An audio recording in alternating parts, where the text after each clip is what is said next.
వార్త మీరు స్క్రీన్ మీద చూస్తున్నారు. జమ్మూ ఎయిర్పోర్ట్ పై రాకెట్ దాడి జరిగింది. జమ్మూలో 7 చోట్ల భారీగా పేలుళ్ల శబ్దం వినిపించింది. జమ్మూ నగరం మొత్తం బ్లాక్అవుట్. ప్రజలంతా ఇళ్లలోనే ఉండాలని హెచ్చరిస్తున్నారు అధికారులు. పలు చోట్ల పాక్ డ్రోన్లని భారత సైన్యం కూల్చివేసింది. జమ్మూ కశ్మీర్ లో పలు చోట్ల భారీగా పేలుళ్ల శబ్దం వినిపించింది. రాకెట్ దాడి జరిగింది జమ్మూ ఎయిర్పోర్ట్ పై. దీంతో జమ్మూ నగరం మొత్తం బ్లాక్అవుట్ లో ఉంది. ప్రజలంతా ఇళ్లలోనే ఉండాలని హెచ్చరికలు జారీ చేశారు అధికారులు. పాక్ డ్రోన్లని పలు చోట్ల ఇప్పటికే భారత సైన్యం కూల్చివేసింది.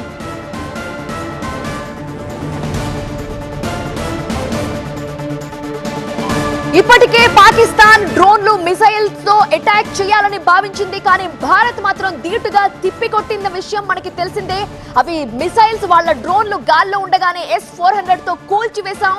ఇది ఉదయం వరకు మనం విన్న వార్త. కానీ ఇప్పుడు లేటెస్ట్ ఇన్ఫర్మేషన్, పాక్ తమ దాడిని కంటిన్యూ చేసింది. ఏమాత్రం ఆగట్లేదని చెప్పొచ్చు. జమ్మూ ఎయిర్పోర్ట్ లో రాకెట్ దాడి జరిగింది. దానికి సంబంధించిన బ్రేకింగ్ వార్తే మీరు చూస్తున్నారు.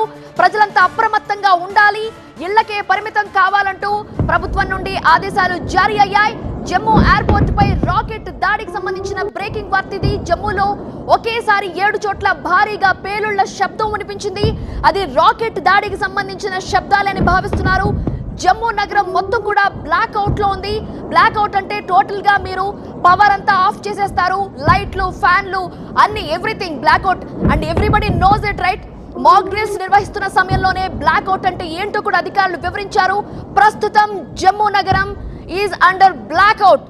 సో ప్రజలంతా ఇళ్లకే పరిమితం అవ్వాలి. ఎలాంటి వెలుగు లేకుండా టోటల్ గా పవర్ ఆఫ్ చేసి టోటల్ గా ఒక హై టెన్షన్ సిచ్యువేషన్ జమ్మూ నగరంలో కనిపిస్తోంది. ప్రజలంతా ఇళ్లకే పరిమితం కావాలని హెచ్చరికలు జారీ చేశారు అధికారులు.